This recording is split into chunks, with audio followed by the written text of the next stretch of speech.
Ya baik, pemirsa, kita lanjutkan kembali diskusi kita. Sudah bergabung bersama kita Hadar Nafis Gumai, Komisioner atau anggota Komisi Pemilihan Umum. Pak Hadar, terima kasih bergabung sama kita.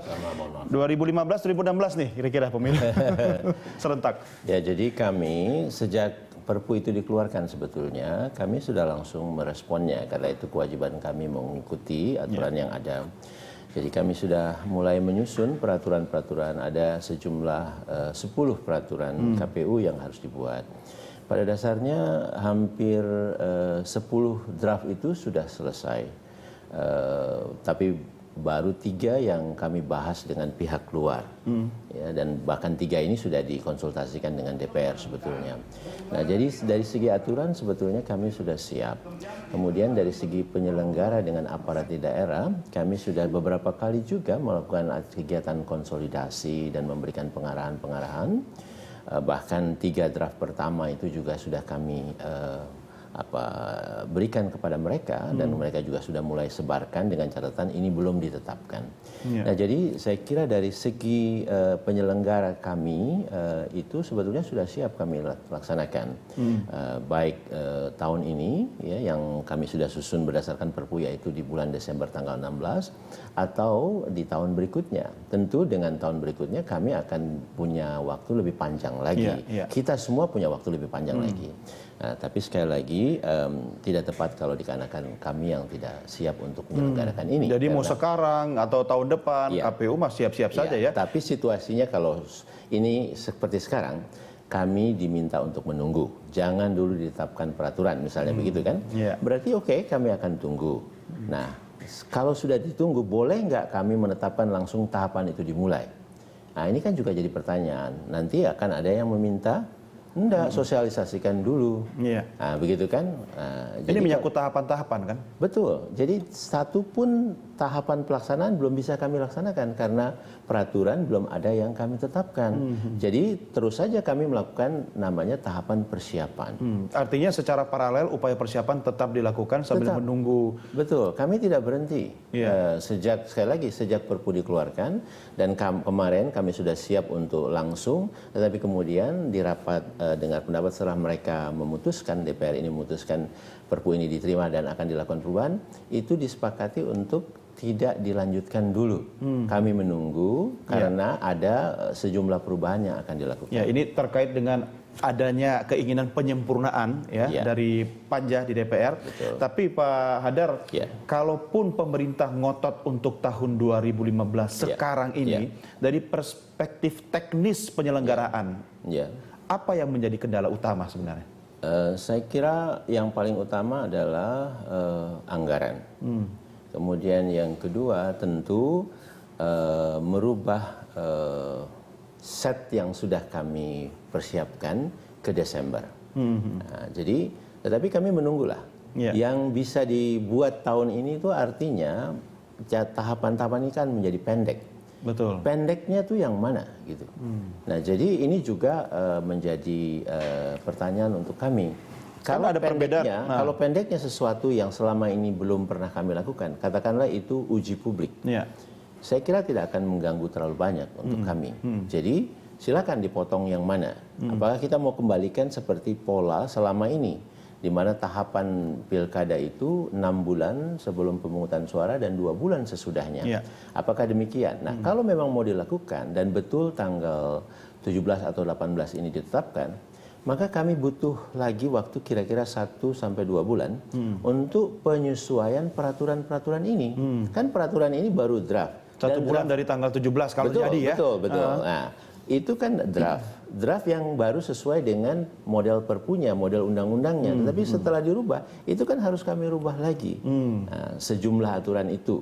Dan kalau kami rubah, itu ada konsultasi, baru 3, belum 7 lagi harus dikonsultasikan. Nah, siap nggak DPR juga untuk bersama-sama kita selesaikan dalam 1 sampai 2 bulan. Kemudian begitu dia udah diketok, tahapan dimulai, mau nggak para peserta ini langsung mulai, atau mereka katakan butuh 1-2 bulan sosialisasi dulu gitu. Nah berarti sudah berapa bulan kepakainya? Lebih banyak waktu lempar bolanya aja ya. Tapi katanya DPR siap di 17 yang tahap awal ini penyempurnaannya bisa nih. Kalau memang siap, kami siap. Nah, seperti yang sudah kami siapkan sejak Perpu keluar sebetulnya. Nah, tapi Pak Hadar, sebenarnya ketika Desember nanti harus ada pemilu serentak, pilkada serentak, apakah yang dikorbankan dalam tanda petik itu adalah durasi dari tahap-tahap itu atau membuang 1-2 item dari tahapan? Kalau dilihat dari durasi, sebetulnya itu sudah pas. Bahkan ada satu durasi di dalam Perpu atau undang-undang ini, sekarang undang-undang ya, itu yang kurang, yaitu saat penyerahan dokumen dukungan untuk calon perseorangan hanya disediakan 21 hari. 21 Tidak hari mungkin. kurang. Setelah kami hitung, dan ini juga lebih pendek dari yang pilkada sebelumnya. Kami butuh 30 hari. Hanya di wilayah itulah yang kami butuh untuk diperpanjang. Kalau uji publik, kami merasa itu sangat terlalu panjang. Kalau mau dipendekkan atau mau dibuang, dikompensasikan waktu uji publik ke bisa, kalau mereka mau buang atau apa. Jadi potong aja, silakan. Tapi kami tidak mau berpandangan tentang uji publik pantas dipotong atau tidak. Tidak perlu kami, dan tidak tepat kami berkomentar di sana. Silakan. Dan itu bisa kami jalankan. Tapi kemudian sekarang mengenai anggaran, tidak mungkin pilkada ini dijalankan tanpa anggaran atau anggaran yang cukup.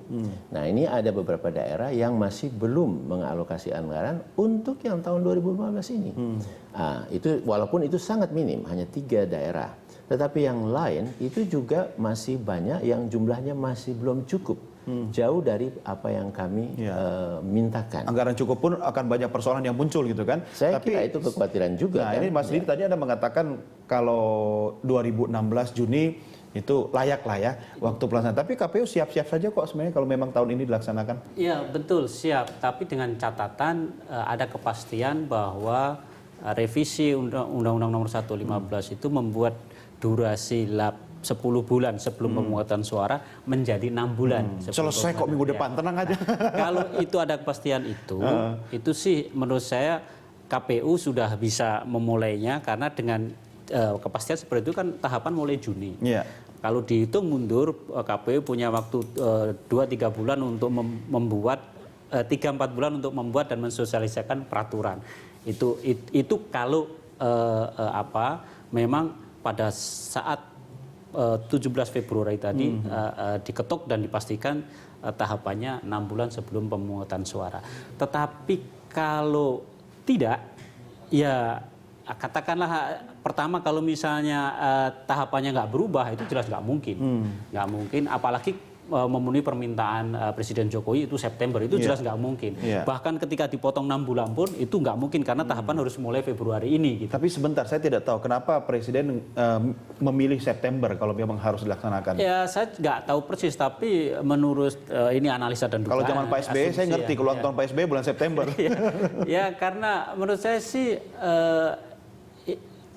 Menteri Dalam Negeri tidak memberi masukan yang tepat pas buat Presiden sehingga sampai mengeluarkan pernyataan seperti itu. Itu kemungkinan pertama. Kemungkinan kedua, memang Menteri Dalam Negeri sebagai orang PDIP mungkin sadar persis bahwa makin cepat itu makin bagus baik buat untuk PDI Perjuangan. PDI Perjuangan dan teman-temannya. Artinya ini momentum ya? Ya momentum, karena kan banyak orang percaya bahwa kemenangan di pemilu legislatif dan pemilu presiden itu akan berpengaruh positif terhadap perolehan suara calon-calon yang didukung. Apalagi diamini oleh KPU, mau kapan saja sudah ready gitu kan. Tapi kalau Pak Hadar bilang tahun depan aja, wah ini kayaknya Pak Cahyokumolo akan bilang nggak mensupport. Saya kira KPU memang nggak memperhitungkan soal itu, siapapun yang menang, siapapun yang kalah, yang penting prosesnya kan jalan. Tapi menurut kami yang paling ideal itu memang Juni.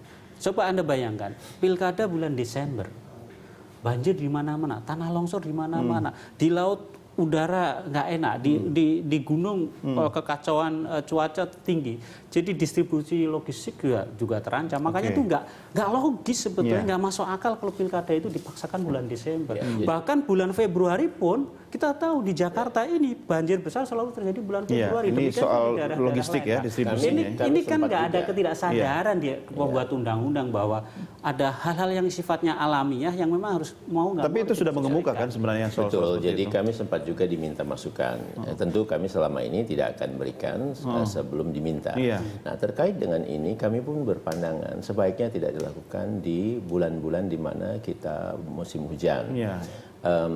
Selain tadi adalah masalah alamnya, tetapi juga biaya logistik diperkirakan atau selama ini juga akan lebih besar.